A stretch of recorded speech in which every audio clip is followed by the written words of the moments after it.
মুখ্যমন্ত্ৰীয়ে কালি ইৰেছপন্সিবল অদায়িত্বশীল মন্তব্য আগবঢ়াইছে কৈছে যে বিহুবৰৰ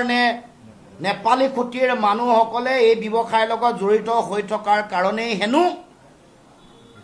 এই তেওঁ কয়লা ব্যৱসায়টো বন্ধ কৰিব খোজা নাই মোৰ প্ৰশ্ন নেপালী খুঁটিৰ মানুহে কয়লা ব্যৱসায় কৰি ধনী হৈছে নেকি নেপালী খুঁটিৰ মানুহে তেওঁলোকে তাত ডায়েৰী ফাৰ্ম আছে মিনিমাম ন্যূনতম 10 গৰাকী মানে 10 জনী জাৰ্চিৰ পৰা গিৰ গাইৰ পৰা আৰম্ভ কৰি 50 জনীলৈকে হাজাৰতকৈ বেছি জাৰ্চি গাই তাত মৰিছে তেওঁলোকে কি কৰিছে তেওঁলোকে সমগ্ৰ শিৱসাগৰ জিলাত গাখীৰ দিয়ে তেওঁ সমগ্ৰ শিৱসাগৰ জিলাত তেওঁলোকে শাক পাচলিৰ যোগান ধৰে আৰু আপুনি তেওঁলোকক বদনামী কৰি দিব খুজিছে মৰাৰ পিছতো আপোনালোকে তেওঁলোকক এৰি দিয়া নাই আপুনি নিজৰ মানে এইটো এনেকুৱা হৈছে নিজৰ পেটৰ বিষ ঢাকিবৰ কাৰণে বেলেগৰ খাদ্যৰ ওপৰত বদনাম দিয়া কাম আৰম্ভ কৰিছে মুখ্যমন্ত্ৰী এইটো উচিত কথা নহয় এইটো নেপালী খুঁটিৰ মানুহকো পোনপটীয়াকৈ আক্ৰমণ কৰিছে এইটো তেওঁলোকক অপমান কৰিছে মৃত্যু উপত্যকাত পৰিণত হোৱাৰ পাছতো নেপালী খুঁটিক তেওঁলোকে ৰেহাই দিয়া নাই মুখ্যমন্ত্ৰীয়ে তাৰ মানে দুখ বেলেগক জাপি দি নিজে উদৰ পুৰাই খোৱাৰ যিটো কথা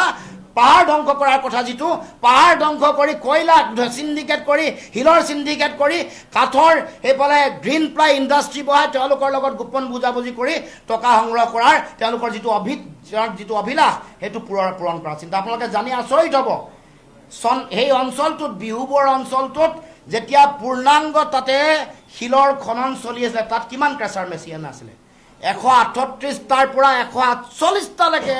ক্ৰেচাৰ মেচিন এতিয়া যেতিয়া কম হৈ গ'ল যেতিয়া মানে নাগালেণ্ডৰ ভিতৰলৈ চিফ্ট কৰিব লগা হ'ল এতিয়া 37টালৈ কমিছে ৰিচেণ্টলি একেবাৰে গতিকে আমি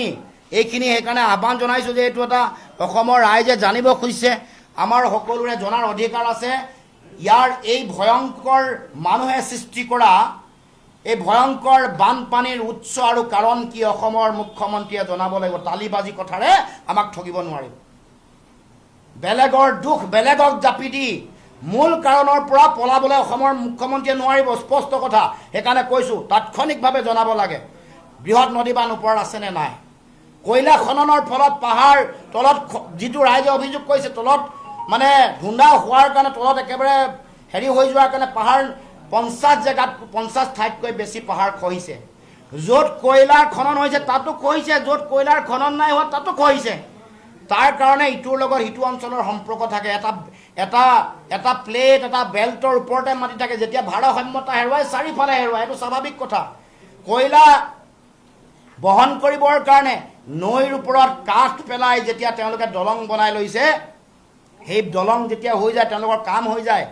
এই নৈৰ ওপৰত যেতিয়া বাটটো বন্ধ হৈ যায় তাৰপিছত আৰু কয়লা সিন্ডিকেটৰ মানুহে এইটো বাটটো চফা কৰি দিবৰ কাৰণে চিন্তা চৰ্চা নকৰে যাৰ ফলত এটা আৰ্টিফিচিয়েল ৰিজাৰ্ভাৰ সৃষ্টি হৈ তাৰো পিছতো ডিভাষ্টেশ্যন হোৱাৰ কথাও বহুতে আলোচনা কৰিছে আমি কি হয় আমি নাজানো এইটো চৰকাৰে জনাব লাগিব চৰকাৰ মুখ্যমন্ত্ৰীয়ে ক'ব লাগিব কিয় এনেকুৱা ভয়ংকৰ পৰিস্থিতি হৈছে